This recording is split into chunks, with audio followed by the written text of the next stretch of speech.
June 11th, 1962.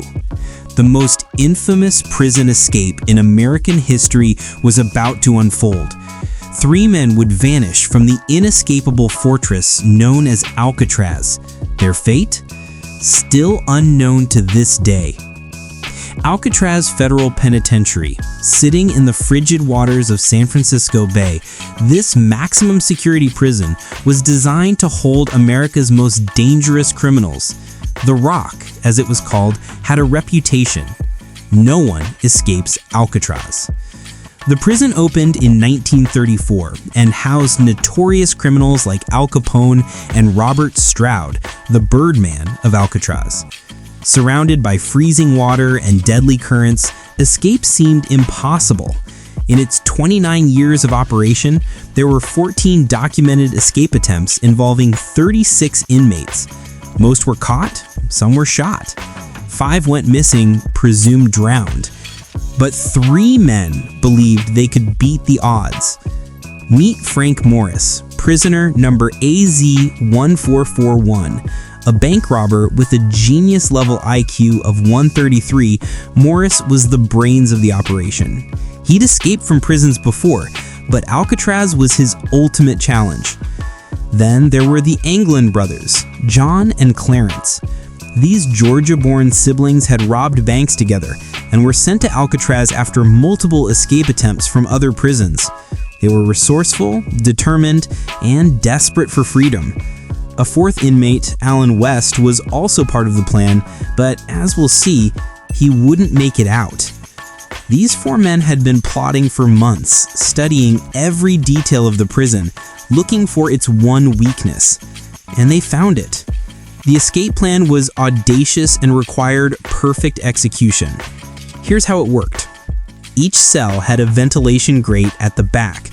Over months, the inmates used sharpened spoons and a drill made from a vacuum cleaner motor to slowly chip away the concrete around these vents.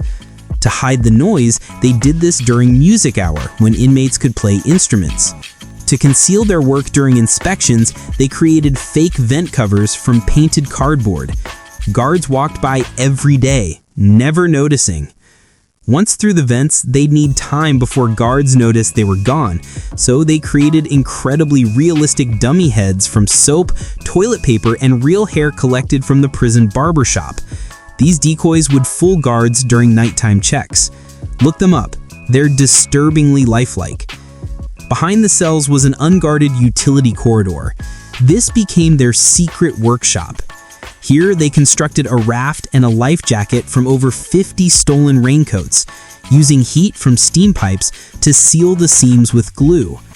From the corridor, they'd climb up pipes to the roof, make their way to the water, and paddle to freedom across the bay. It was brilliant. It was insane. And on June 11th, 1962, they put it into action. That night, after lights out, Morris and the Anglin brothers made their move. They placed their dummy heads in their beds, squeezed through the ventilation holes, and met in the corridor. But Alan West had a problem. He hadn't fully chipped away his vent opening. While the others escaped, he struggled desperately but couldn't get through. The 3 men couldn't wait. West was left behind. Morris, John, and Clarence climbed the pipes, navigated across the roof, slid down a drain pipe, and reached the shore. They inflated their raft and pushed into the dark, freezing waters of San Francisco Bay. And then they vanished. The next morning, guards discovered the dummy heads. The alarm sounded. The most massive manhunt in FBI history was launched. But the 3 men were gone. The FBI investigation was exhaustive. Pieces of the raft and paddles were discovered on Angel Island, about 2 miles from Alcatraz. Personal effects washed ashore. But no bodies were ever found. Alan West, the inmate left behind, told authorities the entire plan. He revealed they intended to steal clothes and a car once they reached land, then go their separate ways. The FBI's conclusion? The men drowned. The water temperature that night was around 50 to 55 degrees Fahrenheit. The currents were treacherous. Even experienced swimmers would struggle.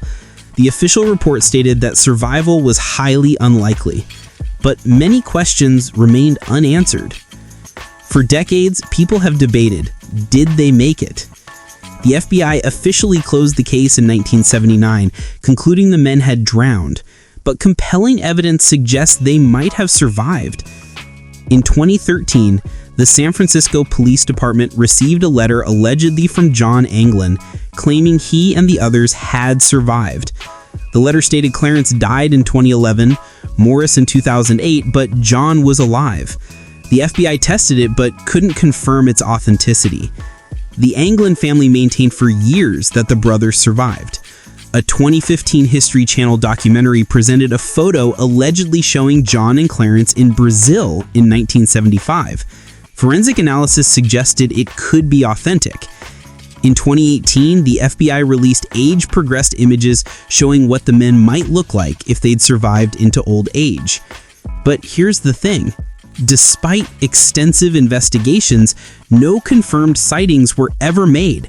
No arrests, no deaths matching their identities, no trace in any database. For men to stay hidden for over 60 years seems nearly impossible in our modern connected world. A 2003 Mythbusters episode tested the escape theory. They concluded it was possible to survive the swim, but far from certain. So what really happened that night? 3 possibilities exist. They drowned in the bay, as the FBI concluded. Their bodies were swept out to sea, never to be found. Or they survived the swim, but died shortly after from exposure, hiding somewhere their remains were never discovered. Or they made it. They escaped Alcatraz, started new lives, and successfully stayed hidden for decades.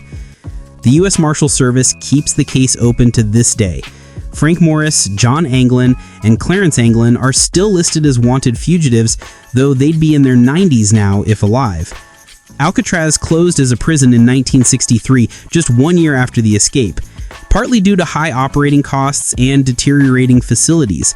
Some say this escape, this crack in the fortress's armor, played a role in that decision. The Alcatraz escape remains one of history's greatest unsolved mysteries. 3 men dared to do the impossible, risking everything for a chance at freedom. Did they drown in those freezing waters? Or did they pull off the perfect escape? The answer lies somewhere in the depths of San Francisco Bay, in an unmarked grave, or perhaps in the memories of 3 old men who kept the greatest secret ever told. What do you think happened? Let us know in the comments. Thanks for watching, and until next time.